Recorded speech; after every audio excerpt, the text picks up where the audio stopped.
Itoophiyaa keessatti balaan tiraafikaa sadarkaa ol'aanaa irra erga gahee olii bubbulee jira. Kanumaan wal qabatee Itoophiyaan biyyoota tarree balaan tiraafikaa hedduminaan keessatti mudatanii keessatti kan galmoofte yommuu ta'u, bara baraan namoonni kumaatamaan lakkaa'aman lubbuu isaanii yoo dhaban, namoonni kumaatamaan lakkaa'aman kan biroo ammoo qaamaa fi akkasumas xiinsammuu isaaniis kan itti dhaban ta'uun ni beekama. Balaan tiraafikaa Itoophiyaa keessatti hedduminaan kan mudatu sababni isaa akka ijootti kan lakkaa'amu hanqina konkolaachistootaa yookaan gahumsa hanqina konkolaachistootaa akkasumas gahumsa dhabuu konkolaattota gara biyyaatti galanii ta'uunis ni eerama. Kunis ta'ee sanaa lubbuun namootaa waggaadhaa waggaatti akka baalaatti kan harca'aa jiruu fi hanga ammaattis fala kan hin argatin ta'uun itti fufeetiin jira. Keessattuu magaalotaa gara magaalotaatti imalli taasifamu daandii dadhabaa waan ta'eef sababni balaan tiraafikaa ittiin mudatu keessaas ni eerama. Gaazexeessituu Firihiyoot Taammiruu dhaabbata OBN irratti oduu afaan Amaaraatiin TV irratti dhiyeessuun kan beekamtu ture. Dorgommii midhaaginaa bara 2001 Adaamatti qophaa'e irratti kan injifatte yommuu ta'u, magaalichatti ambaasaaddara ta'uun hojiiwwan tola ooltummaa fi hojiilee biroo irratti hirmaachuun adda durummaadhaan gumaacha taasisaa turteerti. Akka lakkoofsa Itoophiyaa bara 2006 hojiidhaaf Finfinneedhaa gara Adaamaatti osoo imalaa jirtu balaan tiraafikaa ishee irra qaqqabe kan maatii fi hiriyoota ishee akkasumas hiriyoota hojii ishee hedduu rifachiisee ture. Konkolaachisaan guyyaa guutuu hojjechaa yookaan konkolaachisaa waan ooleef dadhabuudhaan mugaa waan tureef konkolaataan akka garagalu ta'e jechuudhaan Firihiyoot ni yaadachiifti. Balaa sanaan miila ishee tokko kan dhabde gaazexeessituu fi moodelistiin tun miidhaa qaama irra qaqqabee ture amantee fudhachuuf akka rakkachaa turte yeroo sanatti xiinsammuun ishees hedduu akka miidhame dubbatti. Kanarraa kan ka'e balaan konkolaataa qaqqabe gaafa jedhamu yoon dhagahu balaa narra gahe yaadachuudhaan rifadha jetti. Namoota balaa tiraafikaatiin lubbuu isaanii dhabaniin alattis kanneen sababii balaa kanaatiin miidhamtoota qaama isaanii miidhaan hedduu irra gaheefis baay'een yaada jechuun ni yaadachiifti. Gaazexeessituu fi moodelistiin tun sababa balaa kanaatiin miilli ishee bitaa irraa cituun godaannisa yoomuu hin daganne ishee keessatti uumeera. Haa ta'u malee deeggarsa maatii isheetiin balaa irra gaherraa bayyanachuudhaan hojii isheettis akka deebitu taateerti. Yeroo ammaa kanattis miila namtolchee fayyadamuudhaan hojiilee idilee isheetti deebi'uudhaan ni hojjetti. Firihiyoot erga balaa kun irra gaheen boodas miidiyaalee, waltajjiiwwanii fi mudannoowwan biraa irratti hunda waa'ee balaa tiraafikaa irratti muuxannoo ishee fi barnoota namoota birootiif ni qooddi. Ani balaarraan hafee namoota biroofis barumsa ta'eera.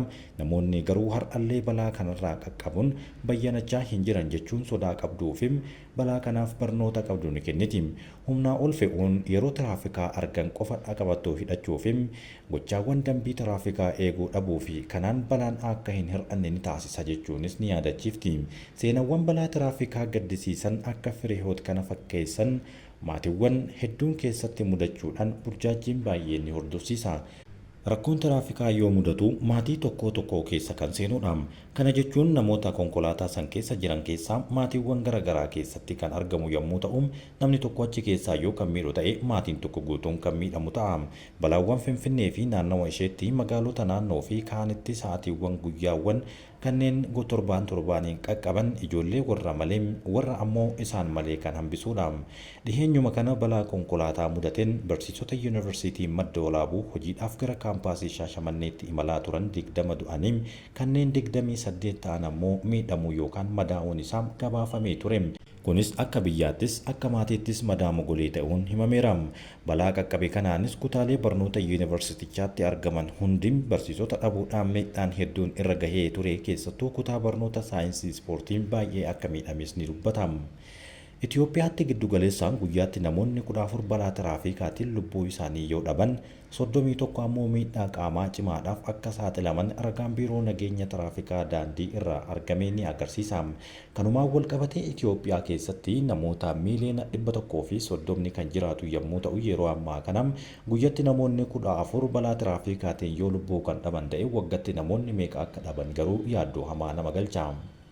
Balaawwan biyyattii keessatti qaqqaban keessaa kan dhibbantaa 68.3 ta'an kanneen daandii gaarii fi mijataa ta'an irratti qaqqabanii fi balaawwan qaqqaban keessaa ammoo dhibbantaa 85.9 dogongora konkolaachisaatiin dhibbantaan 3.3 ammoo rakkina teeknikaa konkolaataatiin dhibbantaan 2.8 ammoo kan dogongora namni lafoo deemu uumuun kan mudatudha. Akka gabaasni kun agarsiisutti dhibbantaa 85.9 dogongora konkolaachisaan kan ta'u osoo konkolaachistoonni keenya hunduu dogongora kana eeggatan ta'ee dhibbantaa 89 balaa tiraafikaatiin mudatu ni hafa jechuun ni himama.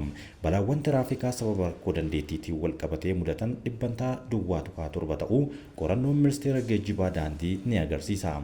Itoophiyaatti bara 2014 akka lakkoofsa biyya keenyaatti sababii balaa tiraafikaatiin namoonni 3,971 ta'an waggaa tokko keessatti lubbuu isaanii yoo dhaban balaa du'aa bara 2013 waggaa tokko dura qabamee wal bira qaqqabee yoo ilaalamu lubbuu namoota bara sanii darbee 190 hir'ateera. Biiroon nageenya tiraafikaa fi tajaajilli fandii namoota 5,911 irraa miidhamni qaamaa cimaan qaqqabuus beeksiseera.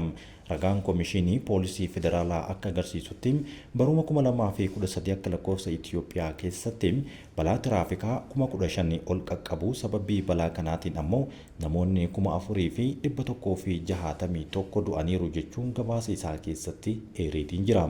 Nageenya tiraafikaa kan to'atu biiroon nageenya tiraafikaa fi tajaajilli fandii inshuraansii kan sadarkaa biyyaatti hundeeffame bara 2014tti ture. Obbo Yohaannis Lammaa dhaabbata kana keessatti hojii raawwachiisaa barnoota nageenyaa fi ijaarsa dandeettiiti. Namoonni hedduun balaa tiraafikaa dabalaa jira jedhanillee obbo Yohaannis garuu lakkoofsi balaa tiraafikaa qaqqabuu hir'ataa jira jechuun dubbata. Waggoota muraasa darbanitti lakkoofsi balaawwan tiraafikaa hir'ataa jiraachuu kan eeran obbo Yohaannis akka biyyaatti lakkoofsi konkolaataa xiqqaadhaan balaa tiraafikaa ol aanaan galmaa'aa jira jechuun kaahara. Ragaalee irratti hundaa'uun kan dubbannu yoo ta'e jedhama.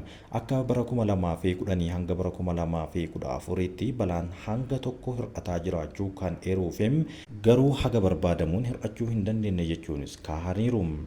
Hir'ateera jedhamus tokko tokkoon balaan lubbuu namaa qaamaa fi qabeenya irra gahu garuu yaaddessaa ta'uu cimsanii dubbatu. Keessattuu biyya lakkoofsa konkolaataa xiqqaa miiliyoona 1.4 qabdu keessatti balaan tiraafikaa qaqqabu olaanaadha. Odeeffannoo obbo Yohaannis irraa argame akka mul'isutti bara 2010 darbe qofa keessa namoonni 5,118 ta'an balaa tiraafikaatiin waggaa tokko keessatti lubbuu isaanii dhabanii maatii isaanii gatanii deemaniiru. Bara wal fakkaataa yookaan ammoo baruma san keessatti jechuunis bara 2010tti lakkoofsi konkolaataa biyyattiin qabdu 900 kan hin caalli ture. Bara 2014tti yoo ilaalamu ammoo lakkoofsi konkolaataa gara 500 dabaluun miiliyoona 1.5tti ol guddateera. Balaa bara sana qaqqabeen namoonni lubbuu isaanii dhaban 3,971 ture. Kanaan yoo wal bira qabamee ilaalamu gara 2,000tti kan siqu hir'ateera jechuunis namoonni qorannoo kana geggeessan ni dubbatu. Lakkoofsi konkolaataa wayita dabaletti lakkoofsi namoota balaa tiraafikaatiin du'anii hir'achaa jiraachuun garuu waan gaarii akka ta'e ni himama. Madaallii balaa tiraafikaa idil addunyaa konkolaataawwan 1,000 balaa hangamiitu qaqqaba jechuun kan shallaguudha. Haaluma kanaan yeroo madaalamu Itoophiyaatti akka lakkoofsa Itoophiyaa bara 2010tti konkolaataawwan 1,000tiin balaan qaqqabee 54 ture. Bara 2014tti ammoo konkolaataawwan lakkoofsa wal fakkaatuun yookaan ammoo 1,000 qaqqabeen balaan qaqqabsiisan ammoo 29.7 ta'uu obbo Yohaannis ni himu.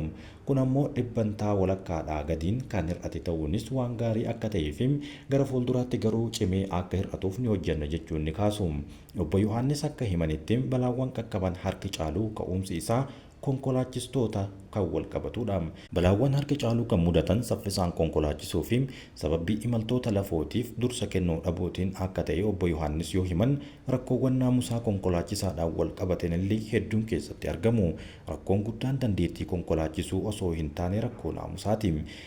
Kanaafuu akka qorannoo kanaatti balaawwan harki caalan dogongora konkolaachistootaan kan uumamuudha.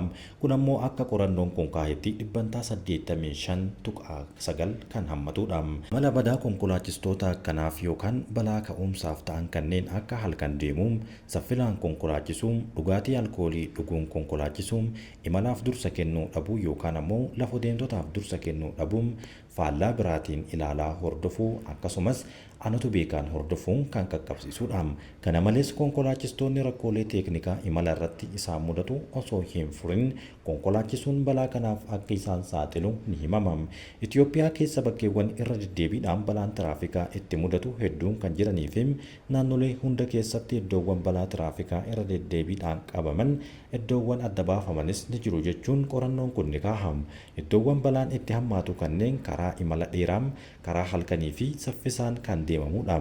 Sadarkaan isaa wal caalullee garuu jedhan qorannoo kanaan obbo Yohaannis iddoo balaan irra deddeebiidhaan qaqqabu hedduutu jira jechuun kaahaniiru. Mootummaan balaa tiraafikaa hir'isuudhaaf sadarkaa biyyaatti barnoota nageenya tiraafikaa sirna barnootaa keessatti dabaluu yoo himamu, oolmaa daa'immaniitii hanga kutaa 12ffaatti dhimma nageenya tiraafikaa gosa barnootaa garaagaraa keessatti hammatamee uummanni akka baratu ni taasifama. Barnoonni nageenya tiraafikaa jijjiirama amalaa fiduudhaaf jecha yeroo leenjii konkolaachistummaa qofa barsiifamuu akka hin qabne kan eeranii fi dhimmi nageenya tiraafikaa barsiisuu qofa osoo hin taane sirni to'annoo tiraafikaa geggeeffamaa jiran jedhan. Saffisa konkolaataa fi konkolaachistoonni dhuganii konkolaachisuudhaaf dhiisuu ni hordofna kan jedhan. Kana malees karaa miidiyaalee idilee fi miidiyaalee hawaasaa hubannoo uumuun ni beekama. Konkolaataan karaa Mojootii gara Finfinneetti imalaa ture ka'umsi isaa ammoo naannoo Shaashamannee irraa ture. Obbo Yohaannis akka jedhanitti konkolaataan kunis halkan imalaa turuun rakkoo kana geessiseera jechuun maqaa dhahuun kaahaniiru. Naannawa Mojoo yoo ga'u saffisaan konkolaachisaa waan tureef nama achitti argamu lubbuu akka balleesses himameera. Kanumaan wal qabatee dhiheenyuma kana naannoo Arbaa Mincii ka'ee gara Walaayittaa Sooddootti imalaa osoo jiru namoota 15 lubbuun isaanii akka dhabames himamaara. Gara dhiha Oromiyaatiin ammoo dhiheenyuma kana konkolaataan deddeebisa uummataa garagaluudhaan lubbuun namoota hedduu fi qabeenyi irra miidhaan akka gahes himameetiin gabaafamee ture. Kabajamtootaa fi jaalatamtoota hordoftoota keenya, naannoo keessanitti balaan tiraafikaa maal fakkaata? Seerota tiraafikaa akka biyyaatti bahan hordofuudhaan balaa tiraafikaa hir'isuun hunduma keenyarraa haa jiraatu.